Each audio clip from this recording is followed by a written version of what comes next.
Assalamualaikum dulur salam burbaraya salam dunya tepang dari sarang tata dan nabi haja anu baris ngaduikeun dongeng Sunda judulna Eulis Titi bagian ka-31 karya S. Sukandar. Mangga baraya wilujeng ngabandungan.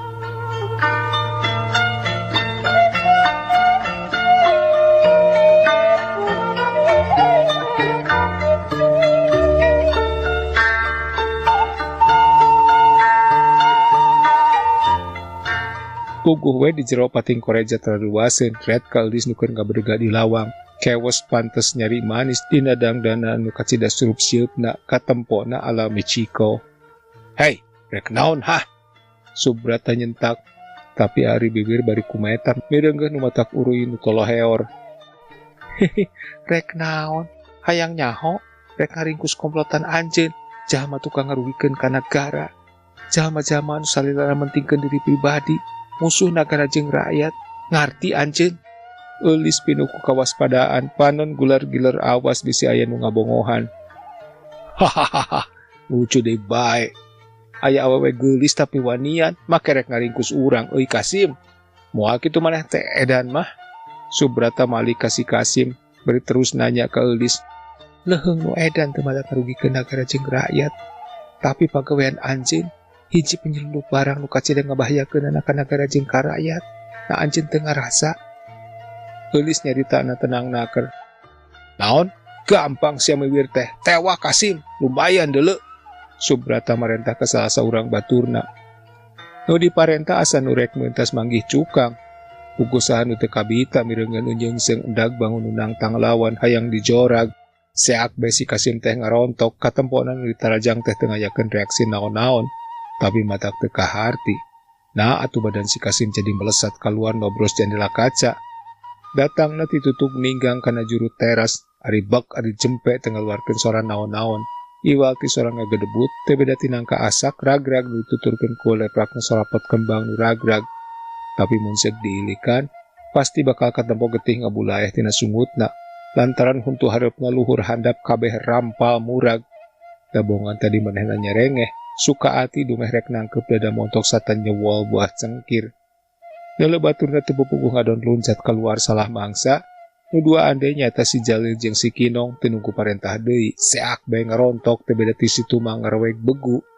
Tapi Eulis teu gugup. Sakilat ngageser ka katuhu bari tungtung sapatuna najong bincurang si Jalil nu teu heula ngarontok. Ari cetruk, ari prengkel bae manehna jengke engke-engkean bari aduh-aduhan. Nyeklan bincurang. Sabot kitu si Kinong nu ngarasa riwas nuleuh si Jalil rada balangah, ari leungit geus diheulakeun ranggah atuh kacida pisan enteng napikeun Eulis mah. Gerwok leungit si Kinong ditewak, griwal. Sakicep geus ngubeng diangkat ka luhur, gejret ditinggangkeun kana ubin.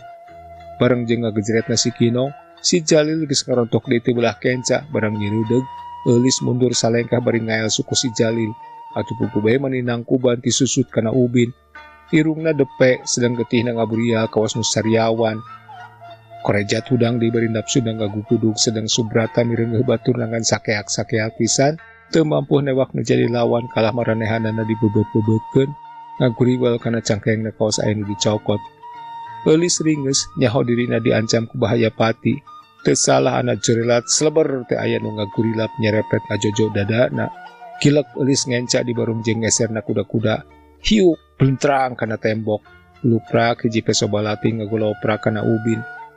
Kop Eulis dicokot, ditimang-timang sagedeng kaos nu rek dibalikeun ka nu nenggorna. Subrata menigeus muringis sieun ditimpu ku peso balatina. Manehna undur-unduran rek neangan panyumputan lantaran panon Eulis terus ngincer ka manehanana. Na ana seak sleber teh peso balati nyewuk.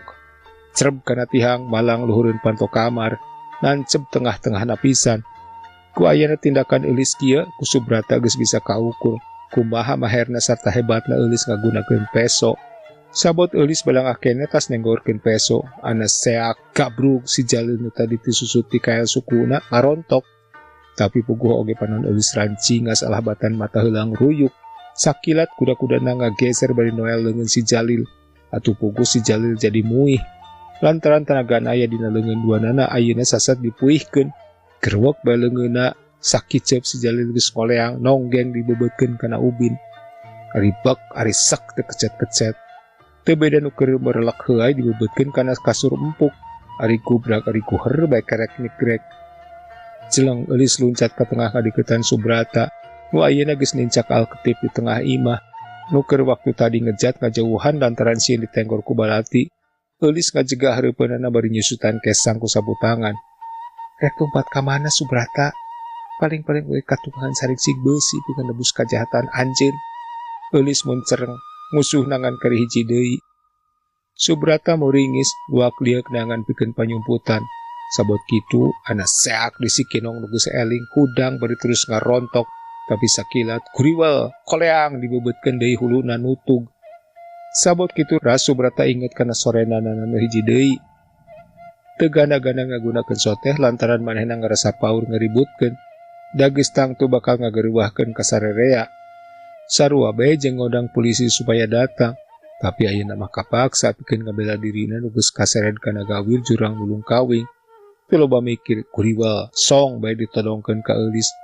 Kucubung pistol FN manco siap murakeun pelor-pelorna nu bakal ting sulusup nembus dagingna badan eulis titi. Hahaha. Ayo geura meta ari teu sieun konyol mah. Geus tangtu ieu mangklukna nu ngajadikeun Hendra atawa Tuan Ho katu si Simon teh. Tapi si Subrata mah moal beunang katipu ku atah-atah. Ayo, angkat tangan binatang. Hahaha, lebar ku gelisna. Mending oge serah bongkokan ambeh teu gujrud. Subrata nyakakek ngancam eulis. Eulis ngadedak nyiak beungeutna. Teu loba pola jung bae ngangkat dua leungeunna tembong leungeunna ngadegdeg. Tapi kasapu tangan nu keur dicekelna murag. Hahaha, ayo rek ku babi lakueun si ayeuna, hah? Subrata medengkreng bari nyengir. Mireungeuh musuhna olohok hareupeun bari awakna ngadegdeg kawas nu muriang. Eulis teu nembalan, polahna tembong gugup geumeueun. Awakna rarampeolan kawas nu lieur. Kudu pruk bae cingogo, leungeunna ngarongkong rek nyokot sapu tangan. Diawaskeun ku Subrata bari cengar-cengirnya kakak deui. Hahaha, karunya nu geulis tacan naon-naon geus nu dupruk. Teu geulis teu kudu nyembah sagala hayang selamat nyawa mah. Hahaha. Aduh. Koreat bae teu pupugu Subrata ngajengkang, cedak sirahna neunggar tembok, gledug di kana ubin. Sleng, cekuk tungtung sapatu euis nyayang kana gadona. Beletuk di sirahna diadu jeung ubin. Jabati hulu na getihan, oge sunggut na merebay getih, puguh letah kagegel ku sorangan. Basa bieu ditajong gadona ku eulis, mangkaning ku tungtung sapatuna. Sedeng pistol na metsleng ka hareupeun eulis, atuh kop bae dicokot. Si horeng badan eulis ngeleper nu saterusna ngudupruk teh minangka taktik malulu. Gerak tipu pikeun ngurangan kawaspadaan nu jadi lawan. Sapu tangan murag eta oge mangrupa gerak tipu keneh, anu dina waktu dicokotna deui. Sakilat ramo-ramo eulis bari ngarames alketip sakaligus dibetot. Kontan badan Subrata tijengkang. Anu satulunya manehna leungit dayana lantaran kucubung pistol teh ayeuna mah ditodongkeun ka manehanana. Hihihi, anjeun ayeuna mah Subrata nu ngudupruk teh. Eulis ngahihi. Nyonyalin, enggal candak tali, urang ringkus ya, urang serenkeun ka polisi. Eulis marentah ka Linio nu tita tadi colohok mata simeuteun. Teu hese beleke diparentah teh leos bae Linio kaluar. Ari balik deui geus mawa tambang, reketek-reketek bae Subrata ku eulis dibakutet. Dibantuan ku Linio kitu deui batur-baturna anu saterusna dibakutet dihijikeun sarta sungutna dicocokan ku sapu tanganna masing-masing supaya ulah gogorowokan atawa ngaromong lamun engke geus areling deui. Sedeng anu tadi jungkir kaluar si Kasim bis bae poho. Sanggeus dikajerokeun reketek bae ditalian dihijikeun jeung baturna. Gandeang eulis nyamperkeun telepon, kerelek dihubungkeun jeung telepon anu aya di imahna Ajun Komisaris Darmawan. Ngabejakeun yen di gedongna Nyonya Linio aya oleh-oleh angkuteun ka kantor polisi. Sedengkeun Idris nu tadi ngadedempes di kamarna Linio teu wanieun bijil. Katempo tina liang kunci nu keur nelepon teh masih keneh ngeukeubuk pistol. Waktu Komisaris Darmawan jeung sebora urang anggotana tinggurudug kadinya, eulis mapageun di lawang panto ku imut nu ngagelenyu, teu ngadago beres heula. Leos bae eulis mamiheulaan indit, teu lila geus ngaderengdeng deui dina Vespa na muruka imahna Biruki. Ayeuna urang caritakeun Tan Kim San si jajaka anu reuntas harapanana lantaran ngarandapan gagal mika cintana Linio. Manehna ngreles ti imahna maksudna rek ngabuang diri. Percuma hirup oge ari kudu tunggal saumur-umur. Ngekeuweuk hate nu kudawang dewang. Balukar tina runtuhna cita-cita. Bebeureuh nu diancokeun pikeun pibatureun ngabalada hirupna dina ngabangun dunya anyar. Kaburu disamber batur ditewak ku jutawan moyan. Dipake eusi kedogna Tan Guatho alias Juragan Ho. Anu pikeun Linio mah batan sadrah pasrah sanajan bari kapaksa lantaran ngingetkeun kasalamatan nu jadi indung bapakna. Hal ieu kungsi Eces Tembres Koredas dicaritakeun ka Kim San, tapi keukeuh pikeun manehanana mah kagagalan cintana teh mangrupa hiji gempuran anu kacida hebatna kana jiwana. Goncangan jantungna geus teu bisa dikadalian deui. Anu antukna manehna nekad leuwih hade jadi buga ngababatang ngambang Ciliwung jeung tinimbang kudu nandangan dewang hate nandangan asmara brangta. Persis dina peutingan Linio papangantenan jeung Tan Guatho, manehna ngreles indit ka sasak Ciliwung nu keur sumedeng caah caina umpal-umpalan, nekad rek kanggeuskeun hirupna ku jalan ngeceburkeun maneh, malidkeun maneh bari sakalian mawa raheut hate jeung hangusna jejantung kaduru ku asmara dahana nu teu laksana. Rek sagejleng-gejlengeun manehna luncat, teu kanyahoan ari kerewek teh aya nu newak kana tak-takna. Kim San dibetot deui ka handap ku hiji jalma nu memang teu tadi oge aya di dinya. Nyalingker kanu poek keur jumput dume hareupeunana tembong rentang-rentang jelema nyaeta Tan Kim San sorangan anu hatena geus nekad rek malidkeun maneh. Maksudna mun ieu jelema teh aya araheunana rek dirangsadan bobogaanana ari horeng teh bet jelema nu geus poho kana nyawana. Kim San ngagurin jalma malik ari breh teh katempo hiji beungeut nu bosongot pikasieun. Kumisna ngajedik jengklik, huntuna karehol badag, jabah heokna mata clear, kawasna tas nyatu jengkol. Beungeut nantupi kapaureun teh matana mani molotot muncreng kawas nu rek ngarekeb. Geuning kew, rek naon kew? Rek mandi? Ti beurang atuh. Ongkong ke ari caina geus orot. Ceuk si lalaki bari nyengir. Heok sungutna beuki meleding matak mureuy hayang utah. Persetan lo, jangan usil ame maksud orang. Kim San ngageuweungkeun leungeunna nu babalingbingan nu masih keneh nyekel kana tak-takna. Hahaha. Muda-muda udah pede karepan. Aya juga orang yang udah tue masih sayang ame nyawa. Si lelaki teh nyaritana bari nyakakak. Hei akew, sakit sama cewek. Si lelaki nyarita deui nanya kaos nu heueuh nyaho. Dumeh nilik umur si Kim San ngora keneh pisan. Pakaianana atuh basajan. Pira kumun saukur khusus sahirup bae mah make leluasan kana jiwana. Sakit gara-gara cewek mah. Harus sama cewek lagi obatnya kew. Ayo ikut gue di Tanjung banyak tuh buat obatnya. Kalau mau kuli bisa ikut sama gua di pelabuhan. Mau rezeki nomplok ikut juga sama gua kerja malam hari. Kan pedo kew. Si lelaki ten taya lian tibang leman jagoan Tanjung bapana si Rakim asal Bogor ngumbara di Jakarta. Malah kungsi ngumbara di Priangan sagala. Kawan tu jelema tukang ngelantrah atuh basa Sunda na oge lancar. Ngajakna kasih Tan Kim San teh lain heureuyan. Memang manehna perlu pikeun pibatureun. Sahanteuna Kim San teh loba kanyahoana tina perkara kaayaanana cina-cina nu jaregud. Lantaran Bang Leman teh sajabana pagawean batuh jadi kula-kuli jeung ngajago di palabuhan. Ari ti peuting teh manehna sok mulayaban yangan rezeki nu teu halal. Ngadatangan gedong-gedong cina nu baleunghar manehna kurang hate lantaran kasieunna ku anjing. Ongko di ari kanu gedean kitu mah kudu boga batur. Ieu sababna nu matak manehna hayang mawa si Kim San. Dukana nu jadi daya panarikna, daharita teh si Kim San terus ngilitik nuturkeun Bang Leman nu imana di Tanjung. Kana kula-kuli mah teu pipiluan, tapi are kana liar peuting manehna ayeuna geus jadi hiji batur nu satia pisan. Salilana nu jadi sasaran teh cina-cina nu jaregud, itung-itung muaskeun hatena lantaran pangna teu bisa ngamilik Linio teh gara-gara si Tuan Ho, cina beunghar nu hese tandingna.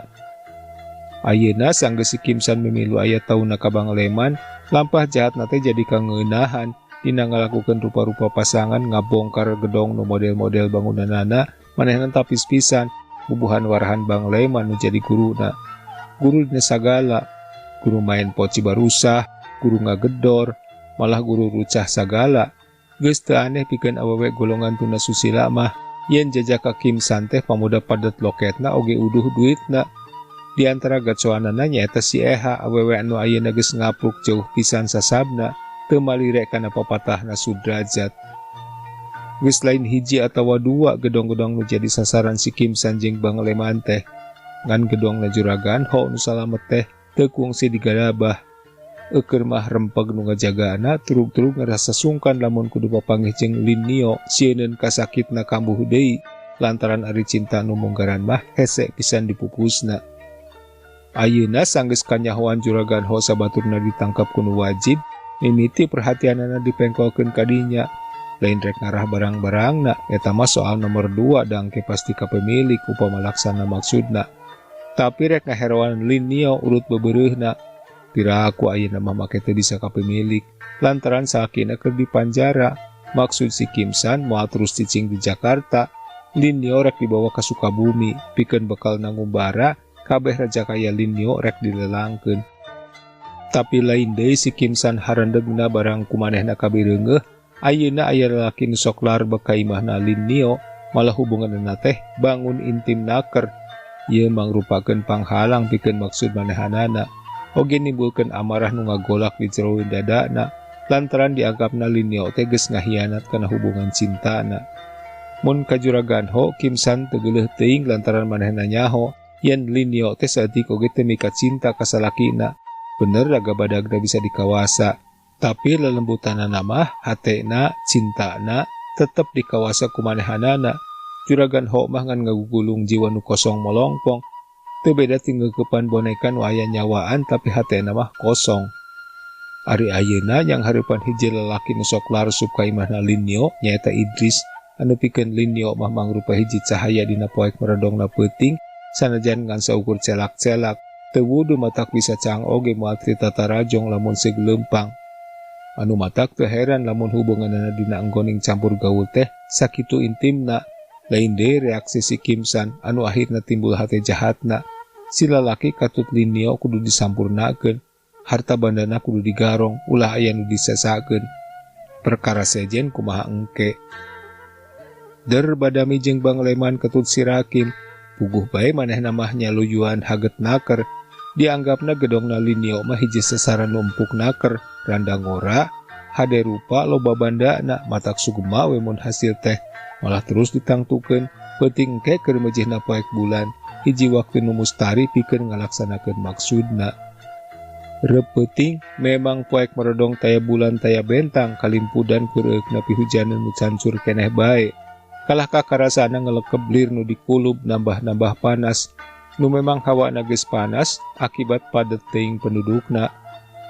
Curingkang, curingkang, sisi jalan nu gigireunana ngadingding benteng tembok anu nang tawing, ting kuliwed tilu jelema nu papakeanana saules jeung meredongna peuting. Taya lian eta teh si Kim San, si Rakim jeung Bang Leman geus aya di luareun benteng pipireun gedongna Lin Nio. Sama menapisan ukai-ukai lantaran di jalan eta mah rada tiiseun.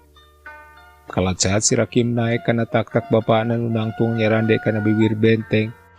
Jeleng deui si Kim San luncat kana tak-tak si Rakim teu beda ti nu keur akrobat. Kalawang tambang dieureudkeun kana tangkal camara. Kulayun, rangsod si Kim San naik, selek bae kana luhur benteng. Kulayun deui Bang Leman ditarik kuduaan. Kitu jeung kitu we nepi ka tiluanana geus hasil araya di luhur benteng. Katempo di handap aya motor nyarande. Cileng, cileng tiluanana loncatan ka handap. Curingkang, curingkang. Ngadiketan panto tukang. Pangheulana si Kim San bari ngabar pesobalati. Haig panto disurungkeun lalaunan bet merean. Gebrai bari disurungkeun satakerna ari breh teh. Lin Nio keur parendeng jeung Idris bangun nu geugeut naker. Perempuan keparat. Cek si Kim San nu geus teu bisa ngadalian di nafsuna bari peleuweur pesobalatina dilempagkeun serepet. Creb bae keuna kana dadana Lin Nio nu kabeneran malik kagareuwahkeun ku nu anyar datang.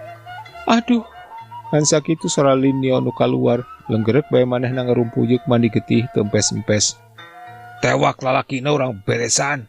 Bang Leman luncat rek narajang nu anyar datang. Urus we barang-barang, keun imah bagian kuring sorangan. Kim San ngagero. Jelang luncat bari ngahiukeun panonjokna. Tapi Idris oge dina soal ngajaga diri mah henteu bolostrong, boga pangarti bawah ti lemburna. Sakit ceuk manehna ngagiwar. Leungeun nu ngahiuk teh dikelid, Gebro manehna ngasupkeun jurus mandekna lapur ku si Kimsan teu katakis atuh mokaha manehna mani ngajedag dan karak bengkang. Sabot keur kitu drengdeng teh kabeneran eulis datang. Panasaran ku Linio tacan kakoreh kateranganana anu matak harita datang deui. Idris harita galunganana geus pindah kaluar lantaran waktu tadi si Kimsan ngagebro teh. Manehna luncat keluar maksudna rek laporan ka komisaris Wawan lantaran kudu ditagenan mah teu sanggupeun kudu yang hareupan musuh satilu-tilu. Tapi si Kimsan uga sudang di ngagentak mudag anu akhirna ieu dua jelema teh dukdek galungan di luar. Torojol eulis biasa dina dangdaneun Beatle dressna. Red kanu galungan satadina marek disampeurkeun kan barang red kalawang gedong nu pantona molongo. Kabireungeuh suku Linio ngarumbay gajleng disampeurkeun. Ari breh ari gebeg teh. Linio geus teu aya nyawaan kalawan dina dadana nan sempe sobalati. Red kanu duaan keur ngukut barang-barang teu ngalubakeun tatanya. Gajleng, hiuk, curalit, kebut. Upang heulana ti bebeuteh Bangleman. Tuluy deui disusul ku si Rakim. Duanana teu walah kaya dibanting-bantingkeun ku gerakan judo. Eulis luak liek, breh di juru tambang ngalumbruk urut ti heula nalian Subrata masih keneh aya di dinya. Teu talangke, raketek bae duanana ditalian. Drengdeng di luar kadenge suara motor. Rikat eulis luncat. Si horeng salah saurang nu tadi galungan teh mabur ngagunakeun Yamahana. Red eulis kanu saurang deui geus ngagoler, duduk bae digusur dibawa ka jero. Reketek ditalian dihijikeun. Geus kitu jeleng kaluar, ngageuingkeun makoki nu ti tadi ge keur ngadedempes, berbet deui ka hareup. Kecela kana Vespa na maksudna rek nyusud nu mabur. Vespa dilumpatkeun satakerna dikamudi ku nu geus kacida tapisna. Telila breh katempo geus rada jauh beureum-beureum herang lampu motorna kasorot ku lampu Vespa eulis waktu papaliwat jeung hiji mobil. Jelas eta Yamaha teh anu tadi teh anu kumanehna keur diberik. Vespa beuki ngablesat bus ka jalan Gunung Sahari lantaran si Yamaha los kadinya deok mengkol ke hiji gang. Masih kena bisa katempo ku eulis mengkolna Yamaha teh kapakarenganana gedong komisaris Wawan. Atuh jadi kacida kaget nepikeun eulis harita lantaran betku teu sangka udaganana asup kadinya. Cekit leok reg Vespa eureun di pakaranganana jeung eulis luncat ngembang boleh tetela katempo Yamaha teh aya di dinya nyerande dina tangkal kersen. Kakara oge eulis rek ketrok ngadadak brai panto dibuka ti jero. Breh teh mata kaget. Lain kulantaran mireungeuh ku cubung pistol nu harita ditodongkeun ka manehanana. Terubas teh eta mireungeuh anu nodongna.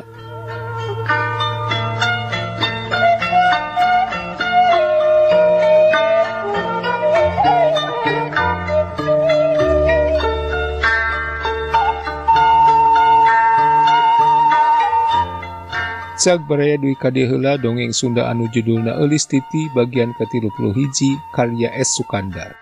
Insyaallah urang baris tepang deui dina bagian anu salajengna. Hatur nuhun kana perhatosanana, tata dan miharja pamit, permios.